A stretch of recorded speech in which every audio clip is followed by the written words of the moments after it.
Bonjour à tous, nous sommes toujours à La Rochelle avec Vincent Hulin, journaliste de France Bleu Poitou. Bonjour Vincent. Bonjour à tous. On découvre ensemble depuis lundi les points chauds du 28e marathon de La Rochelle que vous pourrez suivre dimanche en direct sur l'antenne de France 3 à Poitou-Charentes à partir de 8h55 et jusqu'à midi. Alors là, Vincent, on est au 17e.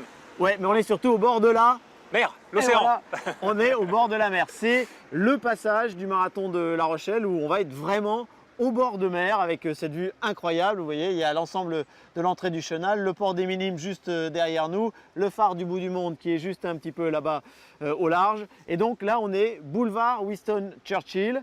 Et donc effectivement, c'est un endroit où on va passer deux fois ici. Alors, c'est un endroit où on passe deux fois, donc 17e et 38e, on va dire ça comme ça. Ce qui est important, c'est que c'est l'un des rares endroits où on voit vraiment l'océan et il faut vraiment en profiter. Alors au 17e kilomètre, vous avez compris, on n'a pas encore atteint le semi.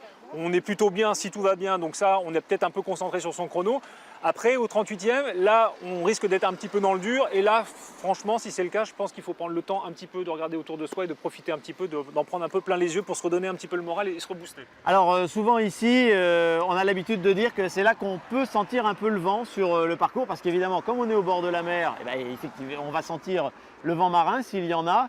Et voilà, le vent, c'est une dimension importante ici au marathon de La Rochelle. Un jour sans vent, tout va bien. Un jour avec du vent, ben, on peut être pénalisé au niveau du chrono. Alors la petite astuce, si vous êtes à plusieurs, bah, n'hésitez pas à vous protéger. On va voir passer des coureurs, en l'occurrence des coureuses. L'idée, c'est d'être en groupe et si vous pouvez, vous êtes malin dans ces cas-là, vous vous mettez derrière les grands, comme ça vous protège. Regardez, on fait comme ça, voilà, comme ça je le protège. Voilà, c'est juste pour vous donner l'idée. Si moi je me mets devant, il n'est pas protège un peu moins.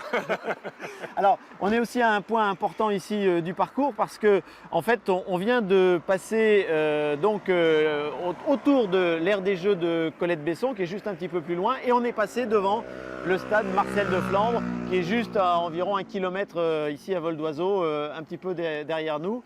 Voilà, c'est un endroit du parcours où il va y avoir une petite difficulté parce qu'après avoir contourné la plaine des Jeux, il y a un léger faux plat montant d'environ 1 km et tout de suite derrière, on va redescendre ici pour revenir bord de mer et on va profiter du léger faux plat descendant qui est devant le stade Marcel de Flandre. Donc c'est au deuxième tour, cette succession de montées et de légères descentes, c'est un passage à gérer un peu délicat. Voilà la difficulté quand on est dans un faux plat, qu'il soit montant ou descendant, on a tendance à changer un petit peu sa foulée, donc il faut vraiment rester concentré là-dessus. On adapte sa foulée, mais surtout, on ne s'enflamme pas quand on est en descente et on serre un peu les dents quand on est en montée. Voilà, alors on rappelle, à partir d'ici, c'est grosso modo la plus belle partie des 5 derniers kilomètres du parcours, puisque là, on est donc au bord de la mer. Juste après, on va tourner légèrement à gauche, on va rentrer dans l'allée du Mail, on va passer devant le casino. C'est un endroit magnifique du parcours.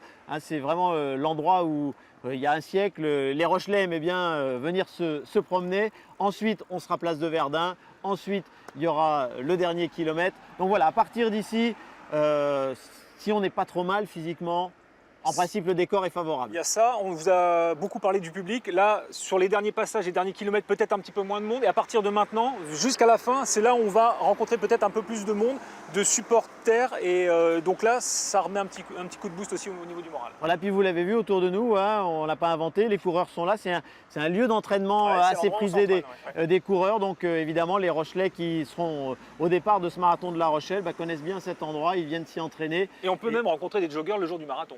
C'est bien possible. Voilà, c'est le point que nous découvrons ensemble aujourd'hui avant de terminer notre passage en revue des 5 points chauds du marathon de La Rochelle demain. Et on vous donne évidemment rendez-vous dimanche. Allez, avec Vincent, on va voir. On est parti. Hop.